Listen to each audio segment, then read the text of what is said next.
우리는 오늘 이 본문이 참 위대한 말씀을 우리가 대하게 됩니다.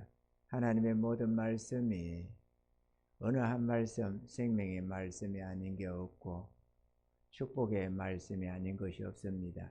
그럼에도 오늘 이 말씀은 너무도 중요한 의미를 가지고 있습니다.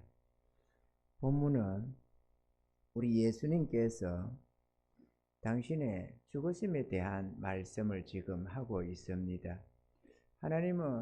예수님은 우리에게 천국 복음을 전하고 이 생명의 말씀을 전할 때에 우리가 인생들이 땅에 사는 모든 사람이 이해하기에 쉬운 말씀, 이해하기 쉬운 단어들로 우리에게 교훈을 하고 계십니다. 어느 시대나 어느 나라 할 것 없이 다 이해할 수 있는 게 농사법입니다. 그것을 두고 오늘 하늘의 미라를 비유로 했습니다. 우리가 미라를 모르는 사람이 있겠습니까? 하늘의 미랄이 땅에 떨어져 썩어지면, 만약에 땅에 떨어져서 안 죽고 그대로 있으면 그냥 하늘 그대로 있는 것이지만, 땅에 떨어져 썩어지게 되면 많은 열매를 거두게 된다라고 했습니다. 땅에 떨어지지 않은 씨앗이 죽으면 그는 썩어지는 것입니다. 아무 가치 없는 것이지만 그것이 땅에 떨어져서 희생이 되면 수많은 열매를 거두게 된다는 것입니다. 우리가 농사꾼들이 가을에 풍성한 수확을 할 수 있는 것은 바로 그런 수많은 알갱이들이 땅에 떨어져 죽었기 때문에 엄청난 많은 양의 수확을 거두게 되는 것입니다. 할렐루야. 우리 예수님이 하늘의 미랄이 되시고자 이 땅에 오셨던 분이십니다. 요한복음 10장에서 당신은 선한 목자로 양들을 위하여 목숨을 버린다고 말씀하시고 그 버림에 입각해서 오늘 이 말씀을 우리에게 주고 계시는 것입니다. 할렐루야. 우리 예수님은 영원한 생명이십니다. 하늘 영광, 영원한 권세의 자리에서 우리 죄 백성들을 구원하려고 만민을 구원하기 위해서 예수님이 이 땅에 오셨습니다. 그분은 한 마리의 희생양이 되기 위해서 하나님의 어린 양으로 이 땅에 오신 분이셨습니다. 예수님께서 우리를 위하여 묵묵히 십자가에 달려 죽어주심으로써 우리가 구원함을 얻게 된 것입니다. 우리는 회개하고 제사함을 값없이 받는다고 합니다. 그러나 우리가 그런 값없는 은혜를 잊기 위해서는 예수님의 희생의 대가가 끔찍하게 컸다는 것입니다. 그냥 자기 33세 공생의 기간을 마치고 그냥 이렇게 어느 날 죽은 그런 갠 죽음이 아닙니다. 총을 맞아 죽은 것도 아니고 칼에 맞아 죽은 것도 아니고 목 졸려 죽은 것도 더더욱이나 아닙니다. 6시간 동안 십자가 위에서 참담한 죽음을 죽어야만 했습니다. 피를 흘리고 수족이 못에 찔려서 이렇게 묶어놔도 사람이 누가 손을 들고 이렇게 누가 잡아줘도 팔이 아픕니다. 좀 지나면. 그런데 손에다가 못을 찌르고 발에다가도 못을 박아서 이렇게 달려서 피를 흘리며 죽어가야만 했습니다. 움직이며 움직일수록 고통스러워서 움직이며 살갗은 더 찢어지고 피는 계속해서 흘러내리고 그 참담한 고통 속에 자기 몸의 무게를, 중력의 무게를, 그것을 이 못에 의해서 찔린 못으로 견디야만 했던, 그럼에도 뼈 가는 데다 찔러 나가지고 이게 쉽게 찢어지지도 않고 그렇게 해서 고통 속에 서서히 피를 흘리며 죽어갔던 것입니다. 뼈의 관절이 빠져나오는 그런 끔찍한 고통 속에서 그렇게 죽어야만 했던 것입니다. 그런 죽음을 통해서 우리가 생명을 얻게 된 것입니다. 할렐루야. 우리는 이것을 잊지 말아야 합니다. 성도들이 너무도 주의 구원의 은혜를 가볍게 여기는 경향이 있습니다. 워낙 그냥 누구나 다 와서 예수 믿으라고 그러면 구원받는다고 하니까 그 가치를 너무도 그냥 경으로 여기는 겁니다. 영원한 우리의 생명인데 하늘아버지께서 하늘의 영광을 버리시고 이 땅에 오셔서 우리를 위해 죽으시기까지 하신 하나님이신 그분이 우리를 대속하기 위해서 죽으시는 그런 끔찍한 죽음을 통해서 우리의 저주를 대신 감당하시고 우리에게 생명을 주시되 영원한 천국에서의 행복을 안겨주시려고 했던 것입니다. 우리의 저주를 대신 거두어 가시고 우리의 영원한 고통을 대신 당신이 참으시고 우리에게 값없는 용서와 구원을 주시려고 한 것입니다. 그 은혜를 우리는 너무도 망각합니다. 저는 지난날에 내 청년의 때에 공부를 한다고 서울에 올라와서 검정고시 공부하고 있을 때가 있었습니다. 내가 너무 어려웠습니다. 그래가지고 토건 하나가 귀하게 느껴지는, 그게 있으면 학교 가고 공부하러 나가고 안 하면 못 나가는 그런 처지에 있는 처절한 때였습니다. 집에서 누구 하나 단돈 10,000원짜리 하나 도와주지를 않고 나는 몸을 좀 다친 뒤끝인지라 그렇게 자유롭지 못해서 뭐 노동을 할 수 있는 처지도 아니고 어떻게든 견디면서 서울에서 주객야독을 하고 있을 때였습니다. 그렇게 어려운 속에 있는데 어떻게 내 처지를 누가 알았는지 같은 반에 있는 어떤 그런 게 반장이 나한테다가 5,000원을 줬습니다. 5,000원을 제피주더라고. 그런데 나는 그래서 이게 웬 돈입니까? 그러니까 누가 줬다는 거예요. 내 어려운 보태 쓰라고 차비라도 하시라고 줬다는 거예요. 그럼 내가 누군지 알 수 있어야지. 너무도 오래전 청년회 때 결혼도 전에 한 행동입니다. 그래가지고 아니 그래도 누가 준 줄은 알고는 받아야 될 것 아닙니까? 그러니까 이게 밝히지 말라고 했다고 안 밝히면서 하는 말이 어느 안내양이래요. 버스 안내양이 줬답니다. 그 너무 감사한 거예요. 5,000원이 커서가 아니고 그게 너무 고마운 거면 누군지도 모르는 겁니다. 제가 어떤 상황 속에서 그거를 마저 공부를 못하고 학업을 그때 멈추고 포기를 한 게 아니라 연장해 갈 수가 없어서 집으로 내려가더랬습니다. 다시 시골집으로 내려가서 일을 해서 기술은 있어가지고 내가 일을 했는데요. 한 2-3달 일을 해가지고 그 돈을 갚아주고 싶은데 갚을 길이 있어야지. 다시 서울로 올라와서 전하려고 하면은 당사자도 있어야 하고 나한테 전달해 준 사람도 있어야 하는데 검정고시 엄청나게 떨어져 나가거든요. 많은 사람 100명이 모여도 실질적으로 남는 사람은 얼마 안 돼요. 다 어려운 속에서 공부하다 보니까 막 형편이 안 돼가 떨어져 나가는 사람도 있고 뭐 1년 만에 단기 속성 아닙니까? 3년 하는 걸 1년 만에 넘어가려고 하니까 이게 못 따라가서 또 그만두는 사람도 많고 뭐 지치고 뭐가 해서 못한 사람 많고 좌우전에 그러다 보니까 이거 간다고 돌려줄 수 있는 보장도 없고 그래서 가만히 생각했습니다. 내가 이 은혜를 갚는 거는 나도 누군가에게 은혜를 베푸는 수밖에 없겠구나 이런 생각을 말해요. 누군가의 그런 희생이 이런 사랑의 어떤 손길이 내 마음을 많이도 녹여놨습니다. 각박한 세상을 살아가는 이 시대에 말이죠. 나도 누군가에게 좀 도움이 되기를 바라고 어려운 사람을 대할 때 어떤 사람이 있으면 그것을 어떻게든지 내가 할 수 있는 한에서는 베풀며 나누려고 늘 마음을 씁니다. 그래서 요즘에는 우리 교회에 이 구걸하러 오는 사람이 없어요. 시대가 각박해졌나 봐요. 수년 전까지만 해도 수시로 구걸하러 오는 사람들이 있었습니다. 그런 분들을 위해서 언제나 돈을 바꿔놓고 있었습니다. 뭐 10,000원짜리를 막 줄 수는 없잖아요. 그래도 뭐 몇천이라도 내가 하나 어떻게든 못 써도 돈이 없어도 담은 몇천이라도 주머니에 항상 챙겨놨습니다. 누군가 오면은 제펴주려고 말이죠.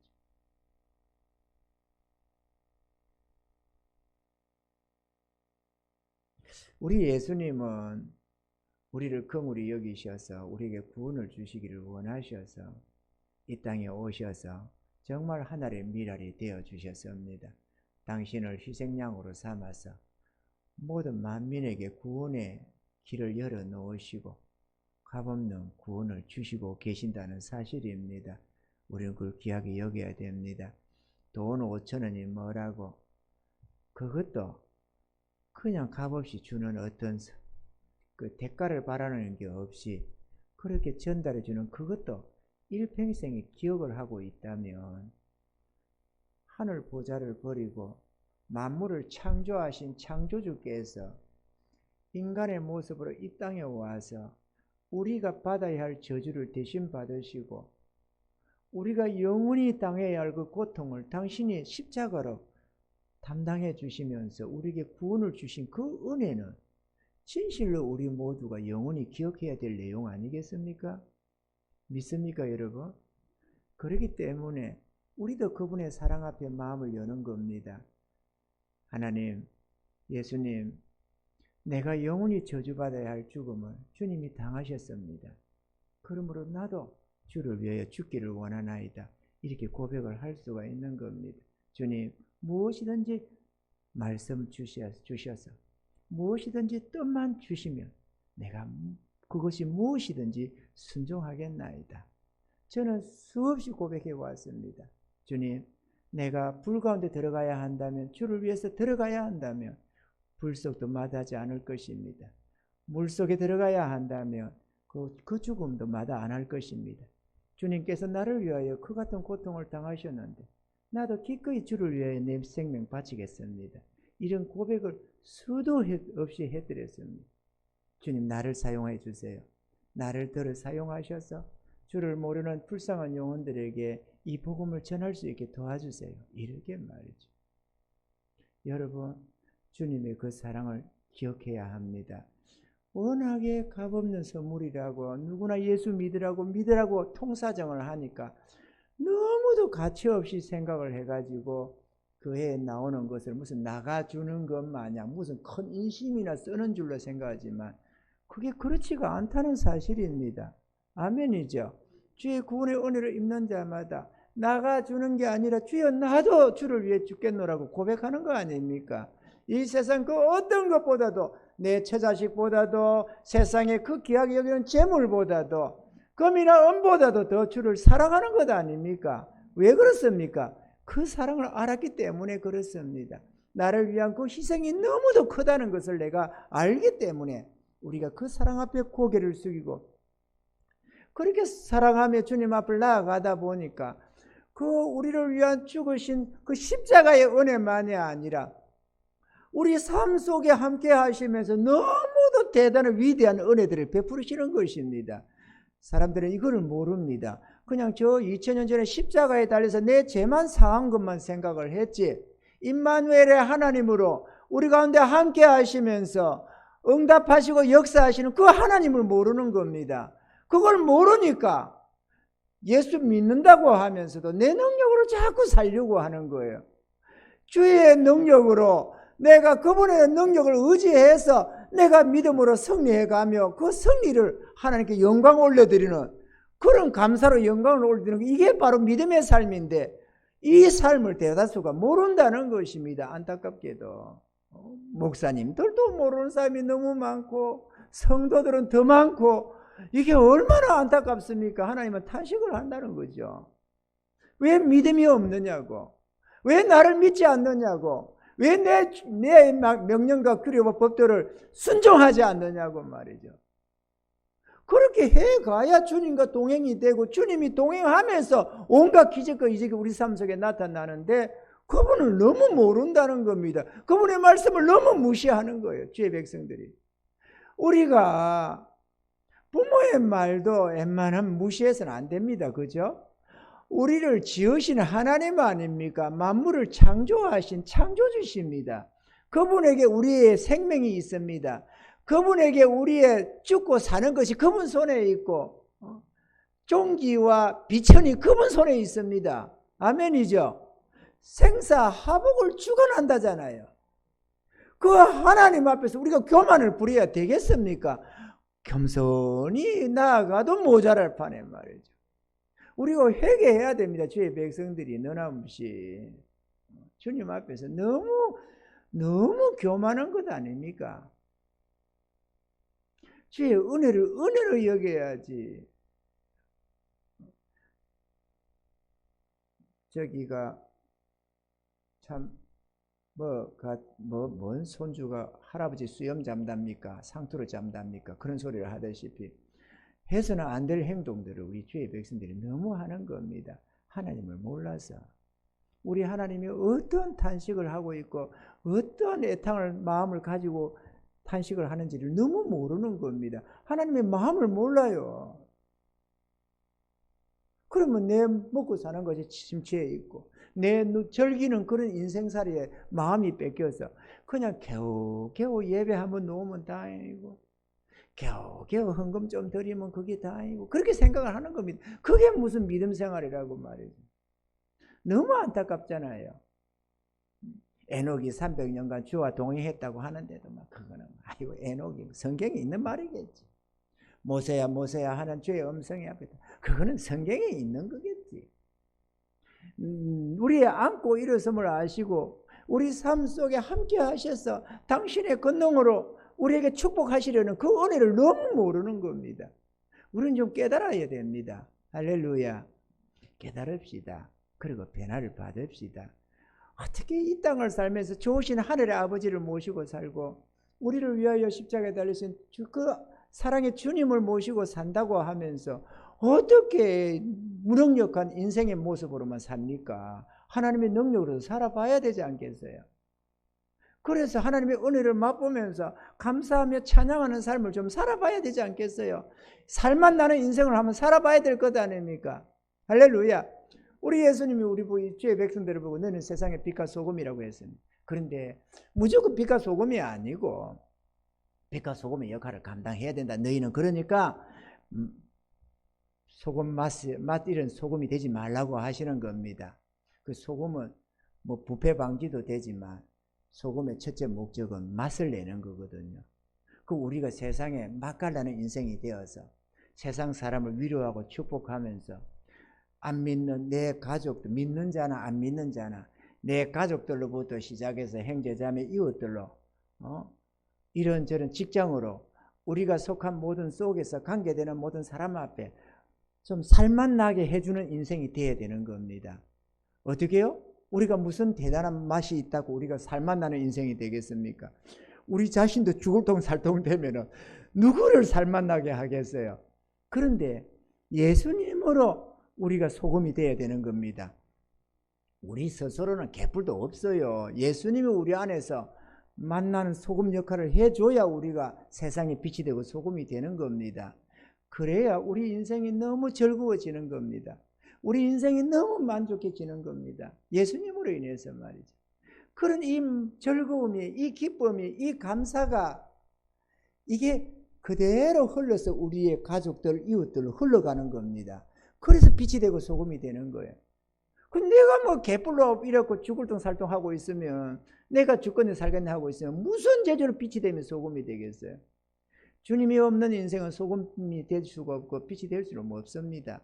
그것도 반대불 같은 미약한 불빛으로는 누구를 밝혀요? 자기도 앞길 가기도 힘든데 우리가 주님의 은혜 속으로 들어가야 될 줄로 믿습니다. 깊은 바다 속으로 나아가자고 하는 408장의 찬송가처럼 은혜의 바다 깊은 곳으로 나아가야 됩니다. 그리고 하나님의 은혜를 풍성히 입어야만 합니다. 그러면 모든 것이 바뀌기 시작합니다. 주님이 나의 삶 속에 함께 하시고 전능자가 역사하시는 그 놀라운 능력을 경험하며 살아갈 수가 있습니다. 그러면 살맛 나는 인생이 됩니다. 정말로 살맛 나는 인생이 됩니다. 이런 은혜를 입으시기를 바랍니다. 둘째로 예수님과 같이 오늘 본문에 보면은 26절에 이래잖아요. 사람이 나를 섬기려면 나를 따르라. 나 있는 곳에 나를 섬기는 자도 거기 있으리니 사람이 나를 섬기면 내 아버지께서 저를 귀히 여기시리라. 사람이 나를 섬기려면 나를 따르라잖아요. 그럼 당연히 그리스도인은 주님을 따라가는, 그렇기 때문에 주의 제자라고 합니다. 따르긴 따른데 주님이 어느 길로 가네? 의의 길로 가고 생명길로 가지 않습니까? 우리는 의의 길로 생명길로 나아가야 됩니다. 정욕적으로 살면서 예수 믿는다는 것은 좀 문제가 있습니다, 여러분. 절제함이 있냐면 주님을 따라서 성령의 능력으로 육신의 정욕을 제거해 가면서 어렵고 거룩한 삶으로 나아가야 합니다. 그런데 여기서 가장 중심되는 것은 주님이 하늘의 미랄이 된 것처럼 우리들을 들어 하늘의 미랄이 되라고 말을 하는 것입니다. 그것도 살아있는 하늘이 아니라, 구원받은 하늘의 미랄이 아니라, 그저 쭉정이가 아닌 하늘이니까 구원받은 주의 백성이잖아요.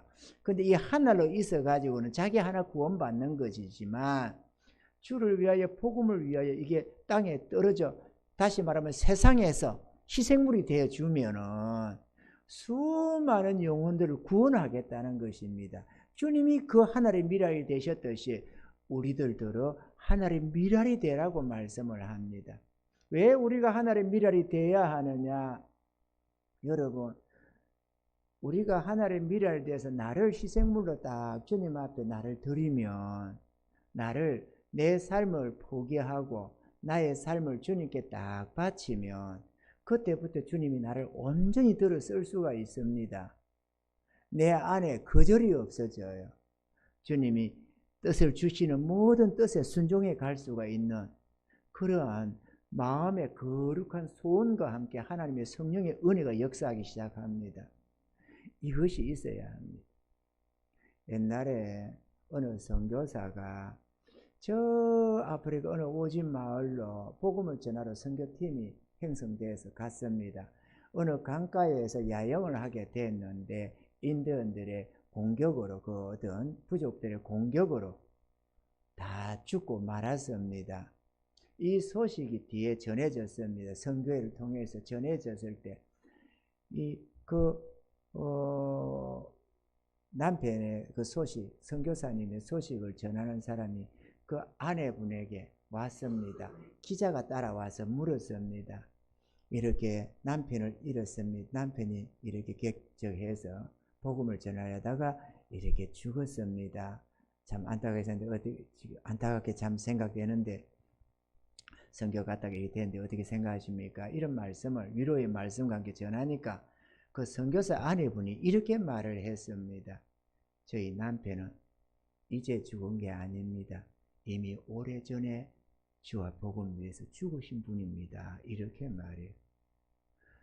주님 앞에 자기를 바치고 주님이 원하시는 그곳으로 갔던 겁니다. 죽음은 기회가 닿아서, 실질적으로 죽음은 그렇게 어느 때든지 기회가 되어줄 때 죽겠지만, 우리의 헌신적인 죽음은 우리가 이미 벌써 우리가 할 수가 있습니다. 주를 위하여 진정 주를 사랑한다면 하늘의 미랄이 되십시오. 그래서 내 인생 그만 살고 주와 복음을 위해서 영원히 지옥불로 가고 있는 우리의 이웃들의 이 영원한 생명을 위해서 하늘의 미랄이 되십시오. 그러면 주님께서 기쁘게 여러분을 들어 사용하셔서 정말로 아름답게 최상의 아름다운 길로 인도하실 것입니다. 물론 땅에서는 육신적으로 잘 먹고 잘 사는 종기로는 잘 안 나가질 겁니다. 왜냐? 예수님이 육신적으로 존귀함을 받아갔던 건 아니잖아요. 그죠? 땅에 출세하며 살고자 한 게 아니죠. 사단은 찾아와서 세상 권세 영광을 다 주겠다고 했지만 우리 예수님은 다만 하나님만께만 경배하고 그만 섬기겠다고 작정하고 나아갔다는 것입니다. 그 말미암아 우리가 주님이 구원의 쓴 잔을 마셔주심으로 우리가 구원을 얻은 것입니다. 아멘이죠. 마찬가지로 우리가 우리 자신의 영광을 구하며 내 육신의 만족을 구하는 이상 하늘의 미랄하고는 거리가 멀어집니다. 절대로 하늘의 미랄이 될 수가 없습니다. 그거 하늘의 미랄이 될 수 없는 게 아니라 땅에 떨어지는 하늘의 미랄 말이죠. 이거는 하나님이 억지로 시키는 게 아닙니다. 누구 자기가 자원해서 하늘의 미랄이 되어서 나를 바쳐야만 가능해집니다. 그러면은 그 사람을 이 지구상에 주를 지극히 사랑함으로 주님의 뜻을 따라서 자기 생명을 바치는 그들을 들어서 하나님이 구원의 역사를 이루는 시대마다 놀라운 부흥의 역사를 이루는 이들이 바로 그런 분들이라는 것입니다. 이 나라에도 곳곳에 이런저런 아름다운 헌신자들이 있습니다. 자기 생명을 바치고 재물을 바치고 모든 것을 주를 위해서 다 바치는 전심전력하는 주의 백성들이 있는 법입니다.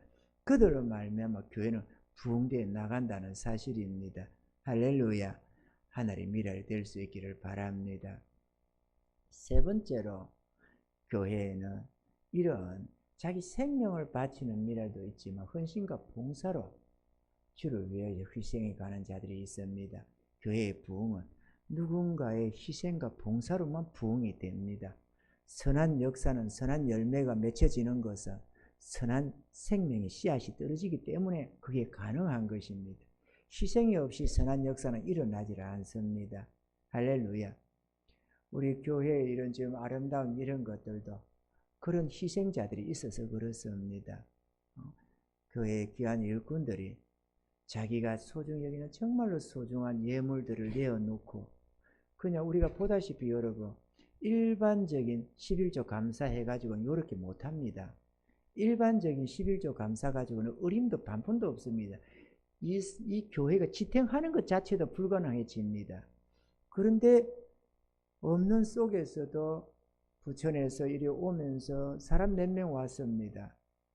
그렇게 왔지만 그럼에도 이렇게 단기간에 이런 아름다움을 할 수 있었던 것은 돈 많은 사람이 있는 중에 얼마를 낸 것들이 아니고 누군가가 하나의 미랄이 되어서 그렇습니다.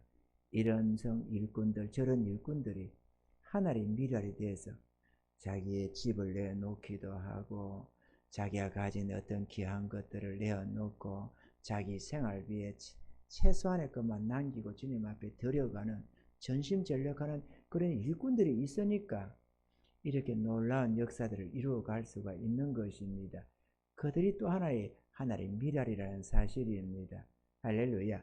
뭐 그걸 일일이 어떻게 한 사람 한 사람 밝힙니까만은 정말로 주를 위해서 나도 뭔가를 드리겠다고 나도 주를 위해 살겠노라고 결심하고 주님 앞에 헌신해 가는 일꾼들이 있어서 이렇게 되는 것입니다.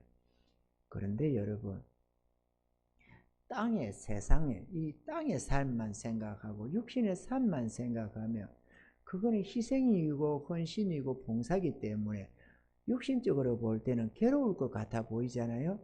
그런데 진실로 하나님을 믿느냐 그거죠. 진실로 천국을 믿습니까? 진실로 하나님을 믿고 천국을 믿는다면 땅의 생명은 100년입니다. 기껏 잘 먹고 잘 살아봐야. 하늘의 생명은 100년에 곱하기 1억도 10억도 100억도 1조 년을 곱해도 끝이 없는 세계가 저 천국이잖아요. 영원한 천국에서 영원한 영광을 그것도 30배 60배 100배 1000배로 하나님이 갚아준다잖아요. 주의 약속을 진짜 믿느냐 그거죠. 그렇다면 하나님의 미랄이 얼마나 소중하다는 걸 이해할 것 아니에요. 하나님이 우리 이 연약한 인생에게 무슨 헌금 뺏어가겠다고 하늘의 미랄을 대라고 합니까? 생명 뺏어가겠다고 우리의 즐거움을 뺏어가겠다고 내놓으라고 하겠습니까? 우리 하나님은 당신이 친히 육신의 몸을 입고 오셔서 인생의 연약함도 고통도 배고픔도 슬픔도 추위도 다 경험하신 분 아니십니까? 그래서 우리의 연약을 채우려 하셨다고 말을 하잖아요. 그 주님께서 우리에게 근거하는 말씀 아닙니까? 하늘의 미랄이 되라고. 그리하면 오늘 자기 생명을 사랑하는 자는 잃어버릴 것이요. 자기 생명 사랑이 뭡니까? 육신의 만족을 구하는 것. 주를 위하여 살고 싶지 않고 나의 만족, 나의 인생을 살아보겠다고 몸부림치면 잃는다는 것입니다. 그러나 주를 위하여 자기 생명을 내놓은 자는 영생한다는 말씀이고 사람이 나를 섬기려면 나를 따르라. 어디를 따라요? 주님이 가신 그 희생의 길, 십자가의 길을 따르라는 겁니다. 자기 십자가를 지고 나를 따르라는 겁니다. 그래야 하면은 나 있는 곳에 나를 섬기는 자도 거기 있으려니 사람이 나를 섬기면 내 아버지께서 저를 귀히 여기시리라. 그것도 영원히 말이에요. 여러분 주를 믿습니까? 여러분은 하나님 말씀이 진리라는 걸 믿습니까? 믿으셔야 합니다. 사람을 못 믿는 불신사회지만 하나님의 말씀을 못 믿으면 그러면 뭘 믿어요? 하나님을 못 믿으면 그러면 누구를 믿어요? 여러분 부모를 믿을 수 있어요? 자식을 믿을 수 있어요? 그러면 남편을 믿을 수 있어요? 아내를 믿을 수 있어요? 이 세상에 믿을 게 뭐가 있습니까? 그러면 돈을 믿습니까? 돈도 날개를 가지고 날아간다고 말하잖아요. 기회가 항상 돈이 항상 남아 있으면야 부자가 왜 망해요? 안 그렇습니까? 어느 것 하나 영원한 게 없습니다. 영원한 것은 하나님이요, 하나님의 말씀이요, 주의 그 은혜가 영원한 생명이 영원한 것입니다. 아멘이죠. 영원하신 하나님을 믿지 못하면 우리가 뭘 믿어요? 그러면 누구를 믿어요? 그러면 불신자 아니에요? 그러면 아무것도 못 믿는 불신자. 우리는 그렇게 되지 맙시다, 여러분. 하나님이 그렇게 의심스러운 존재가 아닙니다. 내가 경험해 보니까. 내가 최초에 주님을 테스트 했잖아요. 내 스스로. 신학교 다닐 때인데요. 처음 테스트를 했습니다. 테스트를 하고 싶어서 한 게 아니고 너무도 어려운 생활 형편에 어느 날에 너무도 생활이 어려워가지고요. 저기가 쌀도 뭐 10kg 그렇게 20kg 나눠더라도 10kg도 이렇게 사 먹는 그게 처지가 아니고 얼마나 어려워져가지고 그래가지고 쌀 한두 대 박스 이렇게 사 먹을 정도로 그래가지고 슈퍼마켓에도 뭐 5만 원, 10만 원 예상이 있고 뭐 그 정도로 말이죠. 슈퍼마켓에 누가 예상 줍니까? 그러지만은 동네 어쩌겠어요. 뭐 길이 없는데 그래가지고 좀 빌리도 얻어먹고 또 빌리 먹고 또 갖고 이렇게 하고 있을 때입니다. 얼마나 어려운지 몰라요. 그런데 어느 날 오후 2시쯤에 주의 말씀이 내한테 쏙 왔습니다. 주의 말씀이 내 마음에 쏙 들어왔는데 성령께서 지금은 주의 음성을 잘 듣습니다. 그때는 뭘 몰라요. 안 들어본 사람이 처음 들으면 잘 모르잖아요. 그죠? 잘 모르는 게 있어요. 그러니까 사무엘 선지자도 사무엘아 하니까 엘리한테 가서 네 부르셨기로 내가 여기 왔습니다. 그러잖아요. 몇 번씩이나. 주의 음성을 못 들어봐가지고. 그 우리가 뭐 처음부터 들어왔습니까? 못 들어왔지. 그러나 어느 날에 우리 주님이 부르시고 말씀을 주시고 하기 시작하거든요. 그러냐 이런저런 은혜 속에 살고 있을 때인데 아이고 어느 날 말씀이 이게 싹 생각이 났습니다. 그게 뭔가 하면은 공중에 나는 새를 보라. 저는 심지도 않고 이건 말씀이었습니다. 그런데 그거 제가 거두절미하고 그렇게 봐자 내가 알지도 잘 모를 것이고 주님이 딱 하신 말씀이 너는 먼저 그의 나라와 그 의를 구하라. 그리하면 이 모든 것을 너에게 더하시리라. 딱 이 말씀이 딱 마음에 생각이 났습니다. 여기가 아니에요. 여기 쏙 떠올랐습니다. 성령이 주는 음성이잖아요. 말씀으로 우리에게 주님이 우리에게 말씀을 주실 때 이 성경 말씀으로 이렇게 탁 주시기도 하고 음성이 들려오기도 하고 뭐 환상으로 보여주기도 하고 뭐 이런저런 계시가 있고 하는 법이 여러 가지가 또 꿈으로도 보여주시고 그죠? 다양하게 주님은 우리에게 뜻을 나타내 주십니다. 또 어떨 때는 사람으로 나한테 말씀이 올 때가 있어요. 그 어떤 사람이 말을 하는데 그 말 속에 하나님이 계실 때가 있어요. 하나님이 그 입을 주장해서 마치 낙이 입을 주장해서 발람에게 말하듯이 사람 입을 통해서 이렇게 말씀을 줄 때가 있어요. 딱 듣다 보면 주님 뜻이구나 이렇게 들릴 때가 있어요. 할렐루야. 그때 주의 성령으로 말씀을 나한테 딱 주셨습니다. 그때 가만히 있어 보자. 내가 그 말씀이 딱 떠오르니까 가만히 있어 보자. 하나님이 먹인다고? 하나님이 먹이고 입힌다고? 이게 말이 되나? 이런 생각이 듭디다. 내가 예수 믿고 진짜 은혜 입은 지 몇 년 뒤입니다. 이 사건이. 한 2, 3년 뒤입니다. 근데 하나님이 먹인다, 입힌다. 이게 말이 되나? 아니, 반만 년 동안에 한 번도 들어보지 못한 얘기입니다. 어디서 하나님이 먹이고 입힌다는 소리를 못 들어봤거든. 내 생각에 하나님이 손이 있나 발이 있나 어떻게 준다는 거지?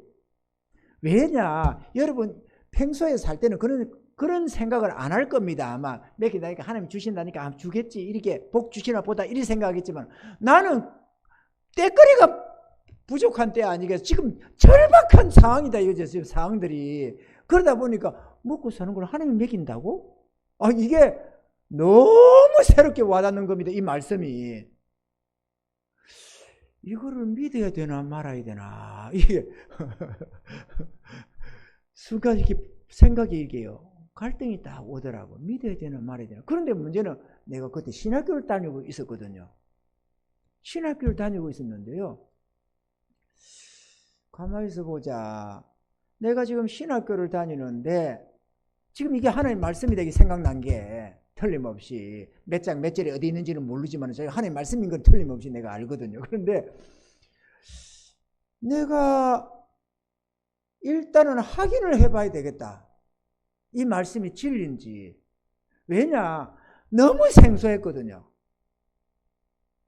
여러분 한번 생각해 봐봐요. 하나님 먹이고 입힌다면 우리가 돈 걱정 안 하고 생활 걱정 안 하고 주의 일을 하지. 안 그래요?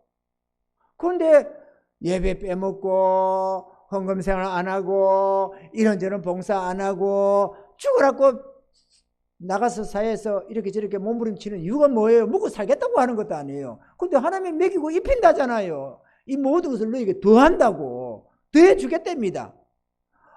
내가 이걸 확인해 봐야 되겠더라고. 내가 도대체가 믿기지가 않지만 내가 먼저 확인해 봐야 되겠다. 그래야 성도들에게 성경이 진리더라고 내가 하지. 내가 믿지도 못하고 내가 확인도 안 한 것을 성경의 말씀이라고. 여러분 진리의 말씀입니다. 여러분 진리의 말씀입니다. 그러면 사기치는 것도 아니에요. 나도. 그죠? 내가 믿는 걸 전해야 그게 믿음의 말씀이지. 아무리 하나님 말씀이라지만 내가 안 믿으면서 하나님 믿으세요. 진리의 말씀입니다. 영원한 진리입니다. 하나님 말씀입니다. 이러면은 내가 지금 외식하는 것밖에 더 되겠어요? 그럼 외식하는 목사를 누가 믿어줘요? 안 되지. 그래서 제가 믿어보기로 했습니다. 여러분을 대표로 해서 내가 믿어봤습니다. 여러분. 지금 현재 삶이 그렇다 그거지.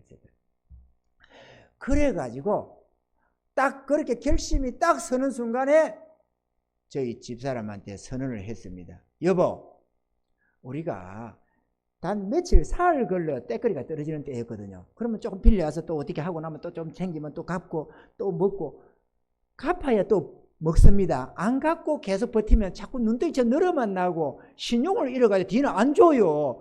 그런데 일단 생기면 답을 얼마나 갚아야 또 줍니다. 이게 신용사회라서 개뿔도 없지만 신용은 지켜야 되는 거잖아요. 할렐루야. 신용 지킵시다. 빌렸으면 갚아라. 그리고 다시 빌려주라 해도 갚아놓고 다음날 가서 빌려주라 해도 해야지. 어렵는데 뭐 뒤 생기면 주지 하고 안 갚으면은 저놈 저거는 한번 가면 안 온다 싶어서 다시는 안 빌려준다니까. 신용은 지킵시다. 할렐루야. 그래가지고 내가 집사람한테 여보, 성경 말씀에 하나님 말씀에 너희는 그의 나라와 그를 구하라. 그럼 이 모든 걸 더한다고 했다. 그러니까 이 하나님이 그렇게 약속했으니까 우리가 믿어봐야 되겠다. 내가 주의 종의 길로 가는데 내가 믿어봐야 되겠다. 그러니까 이제부터는 다시는 빌리로 안 나갈 거다. 왜냐? 그의 나라와 그 을을 위해서 신학 공부를 하고 있는 거잖아요. 내가 사업가를 꿈꾸고 있다가 다 포기하고 주의 길을 가고 있는 거 아니에요. 그러면 그 자체가 그의 나라와 을을 구하는 거거든요. 그러면 하나님이 책임을 져야 될 것도 아니에요. 성경대로라면은. 그렇죠? 하나님이 책임져야지. 하나님이 뻥을 치면 어떡해요? 하나님이 뻥쟁이가 되면 안 되지. 우리 보고. 안 그래요? 옛날에 저희 아버지 친구가 대실이라는 분이 있었거든. 이름이 대실이래요. 성은 뭔지 공씨였나? 공대실인가? 그랬네. 맞네. 공씨네. 왜 그러냐면 하도 그 베로가 유명해서 그래. 베로가. 그분은 대단한 분이었어요. 베로가 뭐냐면 공갈쟁이 대실이라고. 하도 뻥을 잘 치다 보니까 공갈쟁이 대실이라고. 우리 아버지 잘 아시는 분이에요. 그래 내가 우리 하나님이 공갈쟁이가 되면 안 되지. 뻥을 치면 안 되지. 하나님은 약속을 지키셔야 되지. 하나님이 거짓말 치면 안 되지. 그래가지고 제가요 믿기로 작정하고 여보, 내가 이제부터 믿을 거다. 내가 이 말씀을 내가 확인을 해봐야 되겠다. 진짜 하나님이 책임지는지 안 지는지를. 그러니 이제부터는 때거리가 떨어지도 빌리로 안 갈 겁니다. 이렇게 선언을 했어요. 우리 아기도 있고 큰아들이 태어나서 있었거든요. 그럼 저 아기도 먹어야 되고 가키도 먹여야 되고 그것도 내가 가장 아닙니까? 처자식을 굶기지는 않아야 되잖아요. 그래서 어떤 형태든 빌려 오든 구워 오든 어떻게든지 간에 처자식은 미리미리 때거리가 떨어지기 전에 준비를 항상 했거든요. 잘 못 먹여서 그렇지. 그리고 미리 떨어질 것 같으면 2, 3일 전에 구워달라도 또 때를 하고 또 항상 이렇게 책임을 다하려고 했어요. 제대로 못 먹였지만은. 굶기지는 않았다 그거죠. 그런데 이제는 꿀을 안 나갈 거다. 빌리로도 안 갈 거고 꿀로 가지도 않을 거다. 외상도 안 할 거다. 왜? 하나님이 책임진다고 했다. 이렇게 더해준다고 했다. 그러니 내가 확인을 해봐야 되겠다. 이게 진리인지 아닌지. 그리고 며칠이 지나니까 알겠다고 했는데 우리 집사람이 어느 날 저녁에 내가 남전도에 간다고 구역 밤 저녁에 모임에 간다고 가려고 하는데 우리 집사람이 그럽니다. 여보, 이게 마지막 끼니입니다. 내일 아침은 아무것도 없습니다. 가난한 사람이 떨어지면요, 조미료도 다 떨어지고 좌우지간에 돈도 다 떨어질 뿐만 아니라 쌀 떨어지고 밀가루 떨어지고 국수 떨어지고 다 떨어지는 게 그게 진짜 떨어지는 겁니다. 진짜 가난할 때는 그게 다 떨어지는 법이거든요. 그러면 생기도 요거 조금 이래가지고 먹다가 떨어지면 싹 떨어지고 이러지, 여유있게 이거는 많이 남아있고 저거는 떨어지고 그런 게 없어요. 진짜 가난하면은 그런 화로운 삶이 아니에요. 없으면 싹 떨어지는 것이지. 그래가지고 더더군다나 전도사 생활에 이래가지고 사례비도 없는 신학구생. 그래가지고 이게 마지막입니다. 그래서 알았습니다. 같이 기도합시다. 그래가지고 무릎 꿇고 하나님, 이게 마지막 양식입니다. 하나님 다 알고 계시죠? 하나님께서 그의 나라와 그를 구하면 이 모든 걸 더하신다고 주님이 약속했습니다. 하나님이 책임져 주세요. 이렇게 기도를 하고 구역 예배 갔습니다.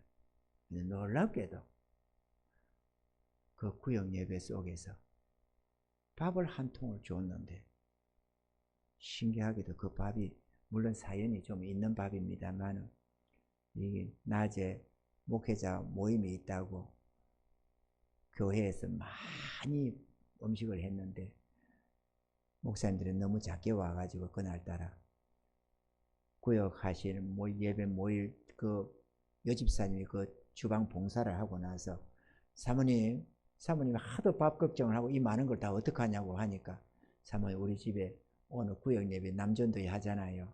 그러니 이거 내가 좀 가져갈 거니까 제발 많이 가져가라. 이래가 퍼줘가지고 많이 가져왔대요. 많이 모인다고. 그랬는데 또 남전대가 생각 밖으로 조그맣답니다. 이래가지고 밥이 남았다고, 혹시 그때 내가 교회에서는 집사였거든요. 집사님 이 밥 가져가실래요? 밥 좀 가져가실래요? 이러더라고. 식사를 저녁 맛있게 먹고 나니까, 예배를 드리고 나니까. 그래서 예 주세요. 내가 뭔지 모르지만 주세요 그랬지. 왜? 내 마음에 옳다구나, 우리 하나님 응답이구나, 이런 생각이 들어가지고. 그래가지고 주셔서 받았습니다. 받았는데 보온밥통 하나 가득히 차는 거예요. 뚜껑이 빡빡하게 덮이더라고. 보온밥통이. 풍년 압력석이 아닌 보온밥통 말이죠. 깜빡하게. 그때부터 하나님의 기적이 사흘 걸로 일어났어요. 절대로 때거리가 떨어지는 적이 없었습니다.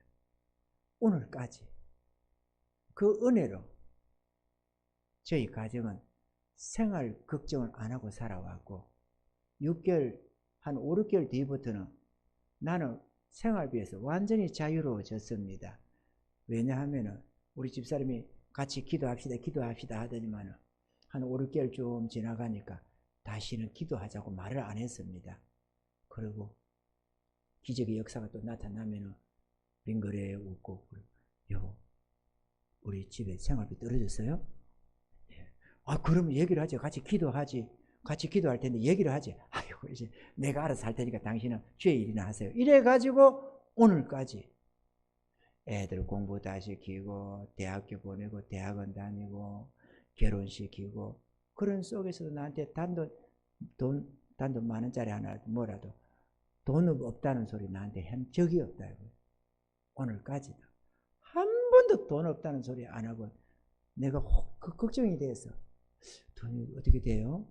생활비 어떻게 돼요? 요즘에 지금 어떻게 되고 있어요? 아이고 걱정 마세요. 목사님은 주의 일 하세요. 나는 내 살림살이 내가 알아서 할 테니까.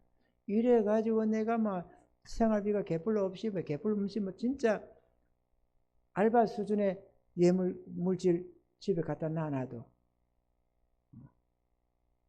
그거 어디 불평 하나 없이 그것도 알뜰살뜰 살아서 주의 일 하면서 열심히 하나님께 예물 드려가면서 지금까지 산다는 거 아닙니까? 전능자가 더해 주시는 그 능력의 은혜를 맛보면서 말이죠. 여러분, 하나님이 살아계십니다. 하나님의 말씀은 진리입니다. 안 믿어서 역사가 안 일어나요. 안 붙들어서 역사가 안 일어나요. 나는 내가 믿지 않는 말씀 안전합니다. 내가 알지 못하는, 안 믿지 못하는 말씀이 없습니다. 모든 말씀을 다 믿는데 내가 잘 이해가 안 되는 어떤 말씀은 잘 안전합니다. 잘 모르는 거를 뭐 진리랍시고 아무 데나 찾아가지고 뭐 하는 말씀 이러면 안 되잖아요. 정말로 내가 걸어본 길, 내가 주님 앞에서 내가 갔던 그 길을 여러분들에게 전하고 소개하는 겁니다. 하나님은 진실로 살아계신 하나님이시고 당신을 의지하는 자들에게 온전한 은혜의 역사로 전능하신 능력으로 역사하십니다. 이 은혜를 경험하셔야 하늘 아래서 담대해집니다. 전능하신 하늘 아버지가 계신데 뭘 걱정을 할 일이 있어요? 죽음이 더럽기를 합니까? 뭐가 돈 없다고 걱정이 됩니까? 전능자가 다 필요는 언제든지 공급해 주시는 겁니다. 할렐루야. 이 놀라우신 은혜를 우리가 맛보며 살아야 안 되겠습니까? 예수 믿는다고 하면서 겨우 교회만 아따리 하나님 성전 떠락만 받는 신세가 되어서는 안 되지. 그러면 하나님이 슬퍼하잖아요. 너희가 나를 믿지 못하느냐? 마치 이스라엘이 애굽에서 나와서 약속의 땅에 이끌 때 하나님을 못 믿어가지고 말이야. 뭐 마라 앞에서도 불평하고 르비딤 앞에서도 무렵다고 불평을 하고 이래지 길이 박하다고 불평하고 만나 외에는 없다고 불평하고 약속의 땅에 이끌어나니까 가나안 7족속이 강하다고 불평하고 좌우지간에 불평만 해다니. 그러니까 하나님께서 네가 나를 믿지 못하느냐. 그래가지고 불신자 취급을 하면서 하나님 노여워하고 그러잖아요. 우리가 그리 살았어요. 어떻습니까? 이걸 다 보면서 우리는 순종합시다. 전능하신 이를 믿고 의지해서 하늘 아버지의 그 은혜와 능력을 마음껏 맛보시고 감사하며 찬양하며 살아가시길 바랍니다. 그리고 하나님의 미랄이 되십시오. 이런 행태든 저런 행태든 주를 기쁘게 섬겨서 주여 주님이 나를 위하여 죽으셨은즉 나도 남은 생애만큼 이제 지금까지 살아온 것은 내 인생을 살아왔지만 내 남은 생애만큼은 주를 위하여 내가 살겠나이다. 이렇게 헌신해서 살아가면 얼마나 주님이 기뻐하시며 귀하게 들어 쓰시고 영광을 주시겠습니까, 여러분? 그것도 영원한 영광을 말이죠. 그때서야 잘했다, 착하고 충성된 종아, 네가 작은 능력으로 내게 주의 일에 힘써서 내가 많은 즐거움으로 내게 주겠다고 약속해 주시는 것입니다. 그 우리가 주님 나라 가면은 반가이 맞아주시고 우리의 눈에 눈물도 닦아주시고 영원한 존귀와 영광을 우리에게 덧입혀 주시는 것입니다. 이런 복된 날을 기다리며 가야 안 되겠습니까? 할렐루야. 바울 사도처럼 말이죠. 의의 면류가 이 나를 위해 기다리고 있다고 하던 바울 사도처럼 우리도 그걸 기다리며 가야 되지 않겠어요? 이런 은혜가 있으셔서 하나님께 영광 올려드리고 또 영원히 복을 받는 저와 여러분들이 되기를 주님이 축원합니다.